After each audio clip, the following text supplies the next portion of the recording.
بسم اللہ الرحمن الرحیم۔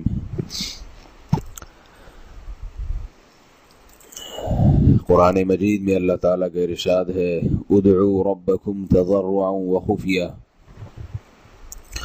اور یہ جگہ فرمایا ولا تفسدوا فی الارض بعد اصلاحها وادعوه خوفا وطمعا، اور یہ جگہ فرمایا ان الذین یستکبرون عن عبادتی سیدخلون جہنم داخرین۔ فرمایا کہ اپنے رب کو پکارو عاجزی کے ساتھ اور چپکے سے، اور ایک جگہ فرمایا اپنے رب کو پکارو جہنم کے خوف میں اور جنت کی طمع میں۔ اور تیسری آیت کا ترجمہ وہ لوگ جو اللہ کی عبادت یعنی دعا سے تکبر کرتے ہیں، اپنے آپ کو دعا سے مستغنی سمجھتے ہیں، تو عن قریب جہنم میں ذلیل ہو کر داخل ہوں گے۔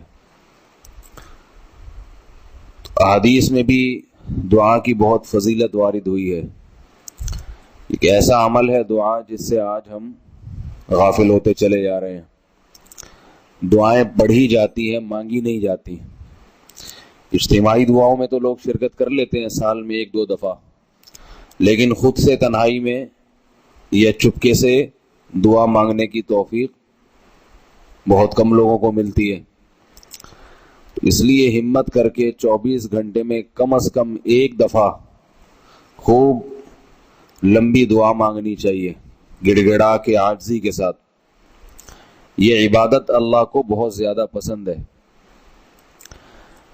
آج کل وظیفوں پہ زیادہ زور ہے، کوئی کام اٹکا ہوا ہو نا تو کچھ وظیفہ پڑھنے کو بتا دیں، اس پہ بہت زور ہے۔ وظیفے میں اور دعا میں بنیادی فرق یہ ہے کہ وظیفہ پڑھا جاتا ہے اور دعا مانگی جاتی ہے۔ تو آپ بتائیے اللہ کو پڑھنے والے پسند ہیں یا مانگنے والے؟ انسان کی جو احتیاج ہے، جو محتاجی ہے، وہ مانگنے میں زیادہ ظاہر ہوتی ہے، اور مانگنے کے بعد جب کام ہوتا ہے تو خالص اللہ کی طرف توجہ جاتی ہے کہ یہ میرا کمال نہیں ہے، میرے پاس کوئی ایسے الفاظ نہیں تھے، اللہ سے میں نے مانگا ہے اور اللہ نے میری حاجت پوری کر دی۔ وظیفوں سے کام ہوتا ہے تو کام تو وہ بھی اللہ سے ہوتا ہے، اور وظیفہ بھی حقیقت میں دعا ہی ہے، اس کے الفاظ بھی دعا کے ہوتے ہیں، لیکن جو لوگوں کا ذہن بن چکا ہے وہ کیا ہے کہ پھر وہ سمجھتے ہیں یہ جو الفاظ ہے نا، یہ اتنی دفعہ پڑھنے سے کام ہوا ہے، تو اتنی دفعہ پڑھیں گے تو اللہ کی سمجھ میں آئے گا، کام ہوگا، ورنہ نہیں ہوگا۔ اس لیے دعاؤں پہ زیادہ زور لگانا چاہیے، اس کی اہمیت زیادہ ہے۔ قرآن مجید میں اللہ نے انبیاء کی بار بار دعاؤں کا تذکرہ کیا ہے، کوئی بھی کام کرتے تھے تو ساتھ ساتھ دعا ہے نا۔ وَإِذْ يَرْفَعُ إِبْرَاهِيمُ الْقَوَاعِدَ مِنَ الْبَيْتِ وَإِسْمَاعِيلُ رَبَّنَا تَقَبَّلْ مِنَّا إِنَّكَ أَنْتَ السَّمِيعُ الْعَلِيمُ۔ فرمایا اس وقت کو یاد کرو جب ابراہیم اور اسماعیل علیہ السلام بیت اللہ کے لیے پتھر لگا رہے تھے، عمارت کھڑی کر رہے تھے، اور اللہ سے دعا مانگ رہے تھے اے اللہ تو ہماری طرف سے اس کو قبول کر لے۔ کوئی وظیفہ نہیں پڑھ رہے تھے کہ کسی نے بتا دیا 21 دفعہ یہ پڑھیں بیت اللہ کی اینٹ لگانے سے پہلے، اور 24 دفعہ فلاں پڑھیں۔ دعا مانگ رہے تھے اللہ سے۔ حضرت موسیٰ علیہ السلام جب فرعون کے مظالم سے تنگ آ گئے، بنی اسرائیل تنگ آ گئی، قوم تنگ آ گئی، تو حضرت موسیٰ علیہ السلام نے بھی اللہ سے دعا مانگی کہ اس ظالم سے ہمیں نجات دے دے۔ نوح علیہ السلام نے بھی دعا مانگی ہے، اور آپ صلی اللہ علیہ وسلم بھی دعائیں مانگتے تھے۔ حدیث میں ہے غزوہ بدر کے موقع پر جب لڑائی شروع ہوئی ہے، آپ صلی اللہ علیہ وسلم چادر آپ کے کندھوں پہ، اور آپ سجدے میں جا کے اللہ سے دعا مانگ رہے ہیں۔ اتنا روئے اور اتنی لمبی دعا مانگی ہے کہ حضرت ابو بکر رضی اللہ عنہ آئے اور عرض کیا کہ یا رسول اللہ آپ اپنا سر مبارک اٹھائیے۔ ہم ہوتے تو وہاں بھی کوئی وظیفہ کسی سے کتاب میں پڑھ لیتے کہ 21 دفعہ یہ پڑھو، 45 دفعہ یہ پڑھو، اسی میں گھوم رہا ہے۔ بچیوں کی شادی نہیں ہوتی تو کسی نے بتا دیا کہ 25 دفعہ یہ پڑھ لو، 26 دفعہ سورہ مزمل پڑھ لو، اتنی دفعہ یہ پڑھ لو، اتنی دفعہ یہ پڑھ لو۔ تو بھائی کیوں نہیں 2 رکعت پڑھ کے اللہ سے دعا مانگ لیتے؟ اللہ تو نے بیٹیاں دی ہیں، ان کے مستقبل کے لیے، ان کی عزت کے لیے کوئی اچھا رشتہ میسر فرما دے۔ بیٹے کے لیے بھی دعا مانگی جا سکتی ہے۔ تو 24 گھنٹے میں ایک وقت نکال کے اللہ سے گڑ گڑا کے دعا مانگنی چاہیے. اور یہ اللہ کی بہت بڑی رحمت ہے کہ ہمیں اس کا مکلف بنایا جو ہمارے اختیار میں ہے. اللہ کو رو کے دعا مانگنا پسند ہے، رونا انسان کے اختیار میں نہیں ہے، تو بتا دیا کہ رونے کی کوشش کرو، بس یہ کافی ہے. دل لگے نہ لگے، انسان اپنا چہرہ ایسا بنا لے دعا مانگتے ہوئے جیسے محتاج ہوتا ہے، چاہے دل لگے یا دل میں وہ خشوع بے شک پیدا نہ ہو. کسی نے حضرت مولانا اشرف علی تھانوی رحمہ اللہ سے پوچھا، فرمایا کہ نماز میں دل نہیں لگتا، توجہ نہیں لگتی، جب بھی نماز پڑھتا ہوں دماغ ادھر ادھر گھومتا ہے. تو حضرت نے بڑا پیارا جواب دیا، فرمایا نماز میں دل کا لگانا فرض ہے، دل کا لگنا فرض نہیں ہے. یعنی لگانا فرض کا مطلب لگانے کی کوشش تو فرض ہے، لیکن یہ فرض نہیں ہے کہ لگ بھی جائے. بعض دفعہ کوشش کے باوجود دماغ ادھر ادھر گھومتا ہے، اس پہ کوئی گناہ نہیں ہے، یہ غیر اختیاری ہے، بلکہ اس پہ پریشان بھی نہیں ہونا چاہیے. بالکل ایسے ہی نماز قبول ہوگی جیسے اس کی ہوتی ہے جس کا دل لگ رہا ہوتا ہے.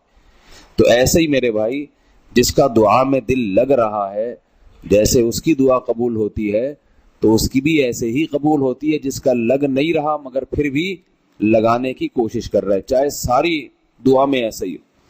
گھروں میں خواتین پریشان ہوتی ہیں کہ جب دعا مانگتے ہیں بچے چیخنا چلانا شروع کر دیتے ہیں اور وہ تنگ کرتے ہیں تو دل نہیں لگتا. تو کوئی بات نہیں، اللہ کو یہی ادا پسند ہے. اللہ کو یہی ہے، گھر میں بچے چیخ رہے ہیں اور نہیں دعا مانگنے دے رہے مگر آپ پھر بھی مانگے، تو ہم اس کے مکلف ہیں جس کا اللہ نے ہمیں حکم دیا. تو اجتماعی دعاؤں میں تو شرکت ہو جاتی ہے، امام صاحب دعا مانگ رہے ہیں آمین آمین، وہ بھی چل جاتا ہے. لیکن خود اپنے طور پر اللہ سے مانگنا، یہ سنت جو ہے گھروں میں ترک ہوتی جا رہی ہے، خواتین میں بھی مردوں میں بھی. ایسے نمازوں کے بعد بس تھوڑا سا جو ہے نا، وہ میں جیسے کہتا ہوں نا، دعاؤں کے ساشے، ہر چیز کے آج کل ساشے آ رہے ہیں نا، نیڈو کا ایک تو بڑی تھیلی ہوتی ہے، ایک چھوٹا 5 روپے والا ساشا آتا ہے. تو اب تسلی سے دعا مانگنا تو ختم، دعاؤں کے ساشے چل رہے ہیں. بس تھوڑا سا یوں ہاتھ اٹھایا، ادھر ادھر دیکھا، تھوڑا ناک میں انگلی گھمائی، تھوڑا کان میں بھی کھجایا، تھوڑا چلو جی ختم. تو ایسے ہوتا ہے حساب کتاب. حدیث میں آتا ہے کہ اللہ اس شخص کی طرف ذرا بھی توجہ نہیں کرتے جو دل لگا کے دعا نہیں مانگتا. حدیث کا مفہوم ہے اوپر کے دل سے دعا مانگتے، توجہ کہیں اور، یعنی لگانے کی کوشش بھی نہیں کر رہا. تو جب یہی نہیں کر رہا تو اللہ بھی نہیں اس کی طرف توجہ کرتے. تو اللہ کو یہ دعا کی عبادت بہت زیادہ پسند ہے، اس کو جم کے مانگنا چاہیے. اور اس کی اتنی برکات ہیں، اگر نظر آنا شروع ہو جائے کہ دعا کیسے قبول ہوتی ہے، کیسے اللہ وہ دیتا ہے جو آپ مانگ رہے ہیں، تو ساری دنیا دعاؤں میں لگ جائے. لیکن اللہ کی حکمت یہ ہے کہ اس طرح سے پورا نہیں کرتے کہ ہمیں جو ہے وہ نظر آنا شروع ہو جائے، بلکہ ہر ایک کے ساتھ اللہ کا معاملہ مختلف ہے.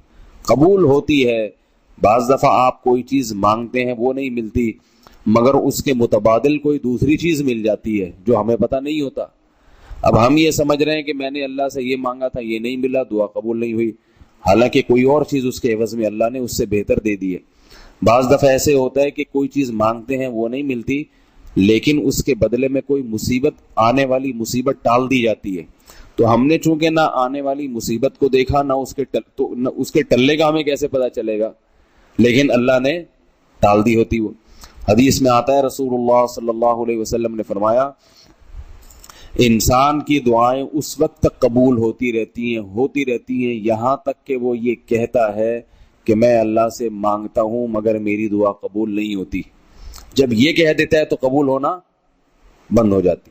تو ہمارا کام ہے مانگنا، چاہے ملنا نظر آئے یا نہ آئے، اس یقین کے ساتھ کہ جس اللہ سے مانگ رہے ہیں وہ اللہ ضرور بضرور ہماری اس حاجت کو پوری کرے گا.